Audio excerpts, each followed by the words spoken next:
All right, so you want to dive deep into Andor, huh? Well, buckle up, because today we're taking a deep dive into what makes this show so dang Just captivating. sounds like fun. And let me tell you, you've given us a treasure trove of material to work with. We've got the Wikipedia page for all the nitty-gritty details. The basics. Yeah, the basics. Plus, we've got some seriously passionate YouTube reviews. These folks love their Andor. They do. It's contagious. And to top it all off, we've got a Screen Rant piece that digs into the show's originality, and even an NPR article that puts it through a historical lens. Wow, talk about a well-rounded perspective. I know, right? It's clear you're not just looking for a simple recap. You want the deep dive, the behind the scenes, the why this show matters breakdown. That's what we're here for, to dissect and analyze. Exactly. Our mission, and you know we've accepted it, is to give you that 360-degree perspective on Andor. We're going beyond the surface, uncovering all those little nuances that have resonated with you, me, and so many other viewers. And trust me, there are layers. It's not just a Star Wars story. It's a character drama. It's a political thriller. It's a meditation on what it means to resist. Totally. So we know from the get-go, thanks to your trusty Wikipedia entry, that Andor is a prequel to Rogue One. It's all about Cassian Andor, right? Showing us how he became the rebel spy we see in the film. Right, setting the stage. But the YouTube reviews you've shared, they point to something crucial, something even deeper. Yeah, one reviewer even went so far as to say that summarizing Andor as just a backstory is like calling the Odyssey a boat trip. I love that. I mean, could you imagine reducing this epic journey, the trials, the transformations, to just, oh yeah, Odysseus took a boat trip? It's about so much more than the mode of transport. Exactly. And Andor does something similar. It throws us right into this pivotal moment in the Star Wars galaxy, the very birth pangs of the rebellion. And what's so cool is that we're seeing it through the eyes of everyday people. No Jedi Masters, no Skywalkers, just ordinary folks caught in extraordinary circumstances. A nice change of pace, right? Totally. I mean, don't get me wrong. I love a good lightsaber duel as much as the next Star Wars fan. But there's something really refreshing, really powerful about seeing a story that finds its drama not in the Force, but in the human heart. Absolutely. The creators made a conscious decision to move away from those familiar tropes and dig deeper. They pull us in with this slow burn tension, make us ask ourselves, what would I do in this situation? You know what I mean? Absolutely. And, you know, one of your YouTube reviews, and this is fantastic, by the way, talked about how Andor uses Cassian as a kind of mirror. He reflects the emotional journeys of everyone he encounters. Right. And what's remarkable is how, even though he's a relatively reserved character, he becomes this anchor for the development of everyone around him. Yeah. He's deeply affected by Luthen's cynicism, by Marva's unwavering hope. See, I think that's what makes him such a compelling protagonist. Yeah. He's not a born hero. He's not some larger-than-life figure. He's just a guy trying to find his place in the galaxy. And that makes him relatable. Exactly. And because of that, we connect with his struggles, his doubts, his triumphs. We see ourselves in him. And the people he meets along the way, they shape him. We see the impact of their choices, their beliefs on his own transformation. Think about his scenes with Luthen, the rebel recruiter with the super mysterious past. Oh, Luthen. Talk about a walking enigma. Right. He's got this air of danger, of secrets, and Cassian is drawn to that even if he doesn't fully understand it. And you got this clash between Cassian's inherent idealism, right? He still believes in the good in people, and Luthen's much more pragmatic, almost ruthless approach to fighting for freedom. It's a fascinating dynamic, and it really highlights the complexities of the rebellion itself. Is violence ever justified? What are you willing to sacrifice for a cause you believe in? These are tough questions. And Andor doesn't shy away from them, which is so refreshing, you know? Absolutely. It's not afraid to challenge our perceptions of good and evil, of right and wrong. And then there's Marva, Cassian's adoptive mother. Oh, Marva. Talk about a powerhouse, even in her later years. Seriously. She's the moral compass of the show. She represents hope, resilience, the unwavering belief in doing what's right, even when it's hard. And her faith in Cassian, even when he stumbles, becomes this driving force in his life. It's true. She sees the potential in him, the good in him, even when he doesn't see it himself. And then, of course, you've got the other prisoners on Narkina 5. Oh, man, those scenes are intense. Talk about a wake-up call. Suddenly, the stakes become very real for Cassian. He sees the human cost of the Empire's oppression firsthand. Their resilience, their desperation, it all feeds into his understanding of what's at stake in this fight. It's a turning point for him, for sure. And it just highlights how interconnected all these characters are, both big and small. Speaking of big personalities, you got to talk about Mon Mothma. Seeing her play the political game, all while secretly funding the rebellion. Chef's kiss. Right. Talk about a high-stakes balancing act. She's got to maintain this facade of loyalty to the Empire while working behind the scenes to undermine it. One wrong move, and it's all over. It's no wonder she's always so tightly wound. But you can see the toll it's taking on her. And that's what's so brilliant about how Andor portrays the political landscape. It's not just good guys versus bad guys. It's a complex web of motivations, ideologies, and power struggles. It's like in the real world, right? Exactly. Things are rarely black and white. There are shades of gray everywhere you look. And Andor isn't afraid to explore those shades of gray. Which brings us to Dedra Meero, the ISB officer who honestly gave me chills. Ah, yes. Dedra Meero, the epitome of ambition and ruthlessness. One reviewer you shared called her pure evil, but I don't know, she always struck me as more complex than that. She's a true believer, you know. She genuinely thinks she's doing the right thing, which in a way makes her even more terrifying. Oh, absolutely. Because she's not some mustache-twirling villain. She's a product of the system she serves. She believes in order, in control, and she's willing to do whatever it takes to maintain that. Even if it means crushing anyone who gets in her way. And it seems like hers, those interrogations, the way she manipulates and exploits, that really highlight Andor's willingness to delve into the darkest corners of this universe. It's uncomfortable to watch, for sure, but it's also incredibly compelling. Yeah. Speaking of compelling, let's talk about the look and feel of this show. Those YouTube reviewers, they were raving about the cinematography, the music, the overall tone. Yeah, one even went so far as to compare it to the original Star Wars trilogy. High praise indeed. No kidding, but they have a point, right? Yeah. It feels different. It feels grittier, more grounded. It's like they took Star Wars and injected it with a dose of realism. Our Screen Rant reviewer mentioned this too. Instead of those sweeping shots of desert planets, which are cool, don't get me wrong, we're seeing claustrophobic space stations, grimy industrial planets, even the sterile, almost clinical world of Coruscant. Each setting has this weight to it, this sense of unease. Like a galaxy on the brink. And the sound design, oh man, the sound design, it's incredible. Well, tell me about it. Those scenes on Narkina 5, the constant hum of machinery, the clanging metal, the almost suffocating silence in certain moments. It gets under your skin, you know? Oh, for sure. It's like the sound itself is a character, building the tension, creating this atmosphere of dread and anticipation. Absolutely. And then you've got the music, which is phenomenal, as always, with Star Wars.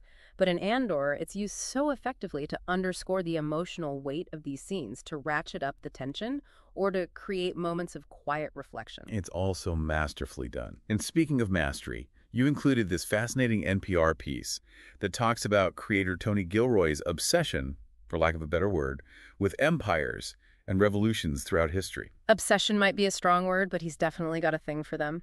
But you can see how that fascination translates into the show itself. Oh yeah, this isn't just some simplistic take on good versus evil. It's a nuanced exploration of power dynamics, of how systems of oppression maintain control, and the extraordinary lengths people will go to in order to break free. It's thought-provoking, for sure, and it makes you question everything. It's not just a space opera. It's a reflection of our own world, our own history. 100%. It's a story about authoritarianism, about surveillance, about the fight for freedom and justice, themes that are just as relevant today as they were a long time ago in a galaxy far, far away. Right. And that's what gives Andor its power. It's not just entertainment, it's a conversation starter. It's a show that makes you think, makes you feel, and makes you question everything you thought you knew about the Star Wars galaxy. And that's what we're going to dig into even further as we continue our deep dive.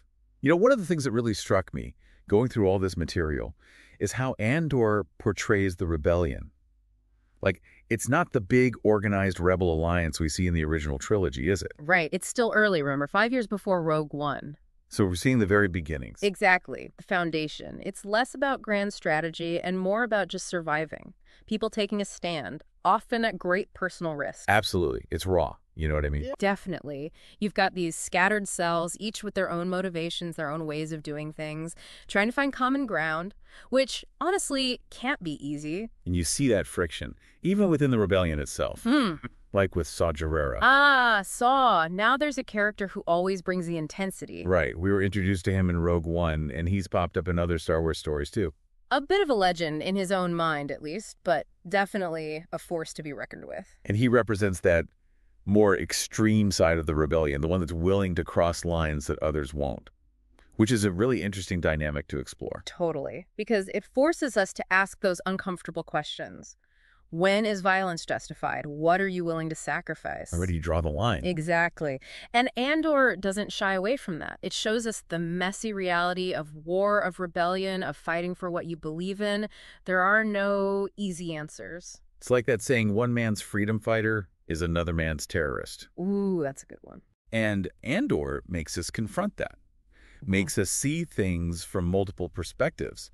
It's not black and white, it's all shades of gray. Which, honestly, is way more interesting, more true to life, you know? 100%. And speaking of interesting perspectives, a lot of these YouTube reviewers, they're saying Andor sets a new standard for Star Wars storytelling. One even called it Disney's greatest gift, which are strong words. Strong words, but they might be onto something. Right. So how do you think Andor stacks up against other recent Star Wars shows? We've had The Mandalorian, The Book of Boba Fett, Obi-Wan Kenobi. All great shows, each with their own flavor. Totally. But there's something about Andor. It just hits different. It feels different. It's more mature, maybe? I think so. Our Screen Rant reviewer put it really well. They said Andor succeeds because it takes risks. It's not afraid to go to those dark places, to challenge our expectations. And it doesn't rely on fan service to do it. Don't get me wrong, I love a good cameo as much as the next fan. But Andor proves you don't need that to tell a compelling story. Exactly. It's character-driven, it's suspenseful, and it respects your intelligence as a viewer. It doesn't spoon-feed you everything.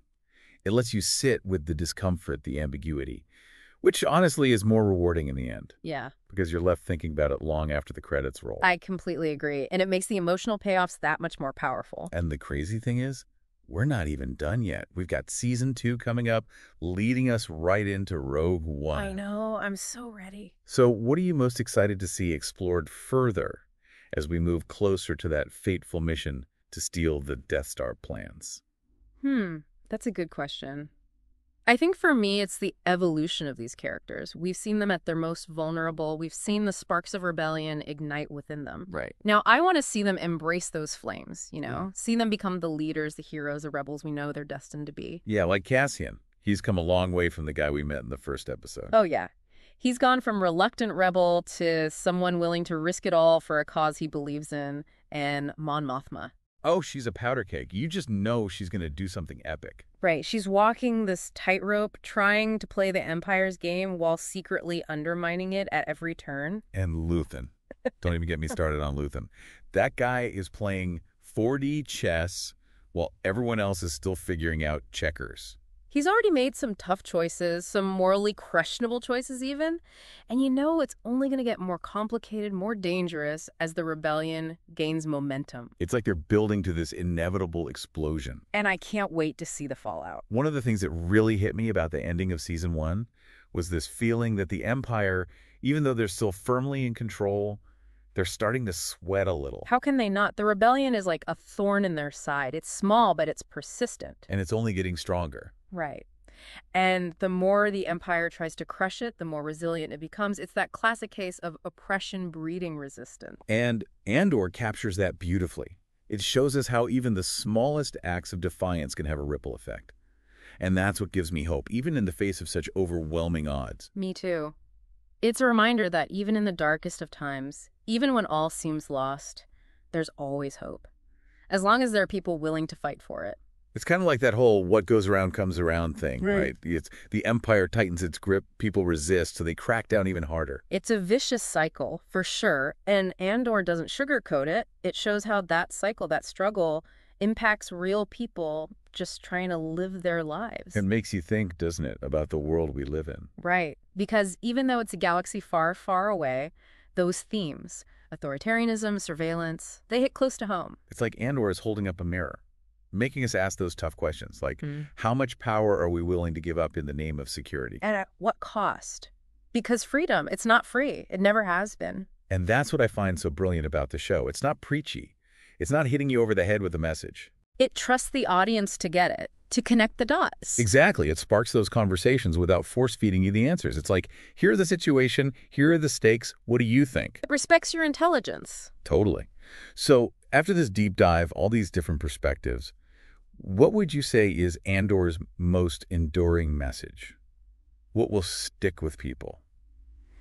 For me, it's that reminder that rebellion, real rebellion, it's not about being some kind of hero. It's about those everyday acts of courage. Big or small? Exactly. Yeah. Speaking up when you see something wrong, standing up for what you believe in, even when it's hard, even when it's scary. Because it's those small acts that can spark something bigger, right? Absolutely. It's like that ripple effect. One person's courage can inspire others, and before you know it, you've got a movement.